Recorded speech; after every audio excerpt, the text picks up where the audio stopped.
এই দেখুন কাকুর কাজ চলে এসেছি বিলাতি ইয়া করতে। আচ্ছা, আপনার বিলাতি কত জায়গায় আপনি লাগাইছেন? 3 বিঘা। আচ্ছা, বিলাতিটা আপনি কোথায় লিখছেন? বড় আচ্ছা, মোটামুটি আপনি কিসে লিখবেন? Pickup van. আচ্ছা, কার কাজ যাবো আপনার বিলাতি? ইয়েস।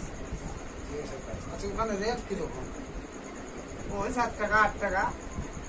আচ্ছা, তো মোটামুটি কেমন মানে আপনি লাভ। ফসল কীরকম বিলাতি করেছেন?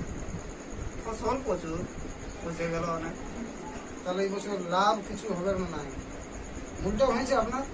মূল্য এখন হয়নি। এই দেখুন বিলাতির যে আমাদের মানে আমরা চাষায় যে লাগাইছে কিন্তু বিলাতির রেট নাই। ওই রেট হিসাবে চাষা মানুষ মরে যাচ্ছে। দেখুন বিলাতির সাইজ দেখুন, আপনারা দেখুন এই চাষি মানুষ লাগাইছেন, কাকু কিন্তু রেট নাই। এই হিসাবে কাকু মরে গেল একবারে, মানে বিলাতির রেট নাই না।